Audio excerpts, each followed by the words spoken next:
Hello, I am Ashley Ramos. I began my master's in digital teaching in the spring of 2015 at the Azusa West Campus. I felt that each term represented a common thread as I went through the education courses. I developed a vision statement that reflects on personal experience, inspirations, and how digital teaching will enhance my career path. Reflecting on personal and spiritual inspirations has helped me to establish what type of teaching, in my eyes, is effective and not effective, as well as being able to measure a student's success based on past experience and responding to challenges with a caring and open mind. I always felt like there was an easier way to complete worksheets or spreadsheets, and these classes helped me find that solution. I was able to build my first web quest. WebQuest was my introduction into a blended learning environment, and I was blown away by the way students could view homework as engaging and easier to complete. I designed my web quest for students that were transitioning into the high school environment so they can interview staff and faculty. That way they get to learn about the people they work with. In digital video in the classroom, I was able to describe my personal connection between teaching and my religion. I also was able to develop an autobiography that I would use for my PLN, Personal Learning Network, on my YouTube page. I felt that this was a great way to voice what teaching individuals with special education means to me.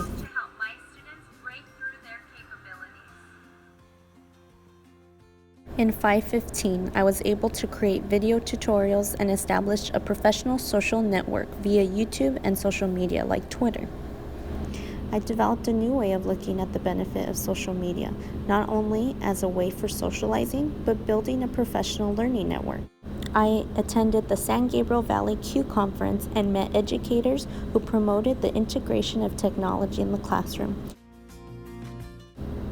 I also used Powtoons and created a how-to demonstration video on my YouTube page to help students organize their backpack.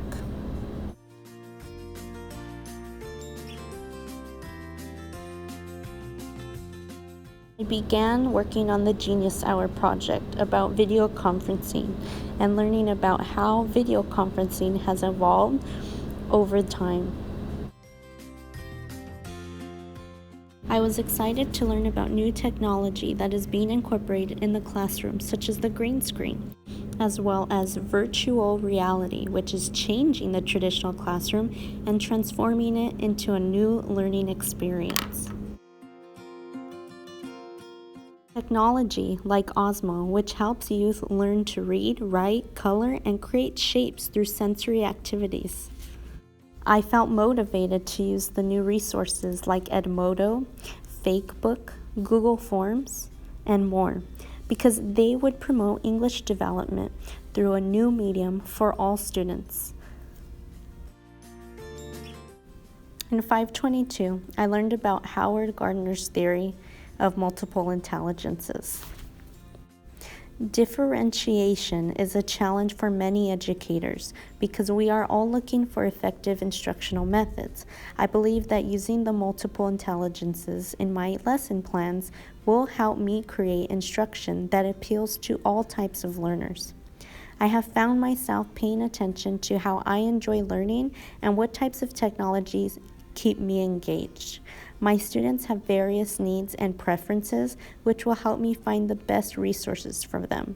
I believe that using Gardner's theory would benefit students who are used to the traditional classroom routine.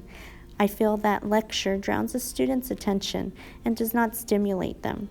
Students identify as digital citizens, and I believe that effective ways of teaching today's generation need to incorporate forms of technology. As I developed my self-study, I was motivated to help a student on the autism spectrum reach his social skill IEP goal.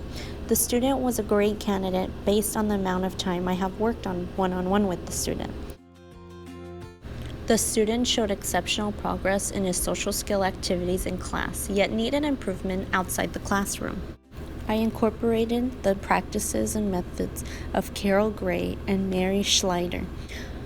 Gray suggests approaching students by using their strengths to motivate interest in social interaction. I found this useful with my student's case and to choose students who are compatible with him, but also have him engage with students who share one of his interests. I use social stories to help my student understand how to respond in a respectful manner. I interviewed him and asked how and where he likes to socialize. He responded that sometimes he needs space, or sometimes he would like to be with a friend or two, but he's very confident in making friends. Data reflected his progress from 0 minutes engaged to engaging in an after-school dance for 60 minutes. It was evident that I had entered a program that would not only educate me, but nurture me as an individual. In my eyes, special education classes are overlooked and underestimated. I felt that there are many things that could be improved, including the resources and tools used by students. Thus, I knew it was vital to become knowledgeable in all forms of technology, and this experience would prepare me beyond my expectations. I believe that students with special needs have the potential to create their own blogs and be expressive through multimedia. My long life learning plan is to ultimately help my students learn effectively from technology resources. I have always believed that my education will never stop because knowledge is power, power to help me move the world forward.